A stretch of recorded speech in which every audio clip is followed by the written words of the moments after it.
ஆண்டவர் இந்த நாளும் உங்களை ஆசீர்வதிப்பாராக. குறிப்பாக நம்ம சில விஷயங்களை பாதிக்கப்படும் போது நான் ஒரு நபரை தேடும்.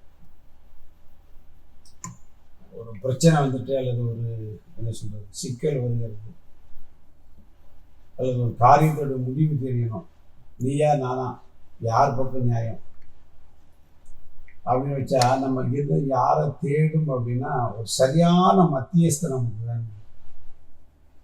சில நேரம் மத்தியஸ்தரை தேடி போனால் நமக்கு எதிர்பார்ப்போம் அப்படியே தலைகள் நடக்கும். பார்த்துருக்கீங்களா? உங்கள் வாழ்க்கையை கூட நீங்கள் சில பேரை நம்பி போயிட்டு அவன் தான் நமக்கு காப்பாற்றிட்டான். அநேக நேரங்களை பார்த்துருக்கோம். அதுதான் போராளி கொடுத்த ரொம்ப தெளிவாக இருந்தாங்க. 46ஆம் சங்கீதத்தில் பாருங்க, ரொம்ப தெளிவாக இருந்தாங்க. தேவன் நமக்கு அடைக்கலம் போல ஆபத்து காலத்து அனுகூலமான துணை வந்து ஆண்டவரை சொல்றார். அப்போ இந்த மத்தியஸ்தர் பார்த்தீங்க அப்படின்னா உலகத்துல, அதாவது நேற்று வரைக்கும் நம்ம கொண்டு இருப்பான், நம்மளை பார்த்த பிறகு அவன் ஒரு பிரியாணி வாங்கி கொடுத்துருப்பான். ஏன் அவன் பிரியாணி நம்ம ஆப்போசிட் பார்ட்டி வாங்கி கொடுத்தாலும் நாளைக்கு பிரச்சனை இருக்க போகிறான். நாளைக்கு நாம் யாரை நம்பி மத்தியஸ்தர் நினைச்சோமோ அவன்கிட்ட போனோம், அவன் நாளைக்கு ஆப்போசிட் பார்ட்டிக்கு சப்போர்ட் பண்ணும். நியாயமே இல்லைட்டான். நீங்கள் சில ஓட்ட மத்தியஸ்தர்கள் இந்த பூமியில் நிறைய பேர் இருக்கிறாங்க. நீங்களும் அவங்கள நம்பி கேட்டு ரொம்ப பாதிக்கப்பட்டு மனம் உடைந்து இதை கேட்டீங்கன்னு நீங்கள் செய்து உங்களுக்கு தான். அப்போ நமக்கு சரியான மத்தியஸ்தர் யார் அப்படின்னா பவுல் கரெக்டாக எழுதுறாரு. வாசியை கேட்க 1 Timotheus 2:5 தேவன் ஒருவரே, தேவனுக்கும் மனுஷருக்கும் மத்தியஸ்தரும் ஒருவரே. அவர் தான் யாரு? இயேசுநாதர் தான் சரியான மத்தியஸ்தர். இந்த மனுஷனை நம்பி போய் அவ்வளோ வாயில பொய் தான். அவனுக்கு பிடிச்சவங்களுக்கு ஏற்றாப்புலாம் மத்தியஸ்தர் மாறும். தீர்க்கதரிசி எடுத்துக்கிறான், நியாயஸ்தலத்தை பார்த்து அங்கே அநீதி இருந்துச்சு. யாரை பார்க்கறது? வக்கீலா?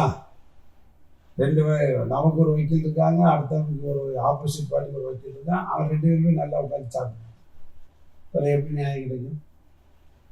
ஜட்ஜி முன்னாடி இருந்தவங்க இப்போ எவ்வளோ மாற்றங்கள் வருது. எங்கே பணம் இருக்கு? நியாயஸ்தலத்தை அரசியல் ஆதிக்கம் நிறைந்த ஒரு காலத்தில் வாழ்கிறோம் இல்லையா? யாரை நம்பி நீங்கள் வெட்கப்பட்டு ஏன்டா அவங்கள்ட்ட போகணுன்னு கேட்டிருந்தேன்னு நீங்கள் உங்களுக்கு அனுதின கண்மணித்த நிகழ்ச்சிங்கிற ஒரு நல்ல செய்தி. இயேசுநாதரை மட்டும் நம்ம கரெக்டாக, அவர் தான் சரியான ஒரு மத்தியஸ்தர். யோபு பாருங்க, கரெக்டாக சொன்னா பாருங்க. அவர் சொல்லும்போது யோபு 9:33 பாருங்க.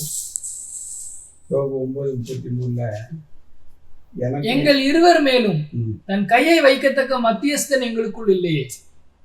புலம்புறா பாருங்க. எங்கள் இருவர் ஆப்போசிட் பார்ட்டி மேலே என் மேலும் கையை வச்சு நிலுப்புங்கப்பா அப்படின்னு கரெக்டாக தீர்ப்பு சொல்லுவார். அன்னைக்கெல்லாம் இருந்தாங்க.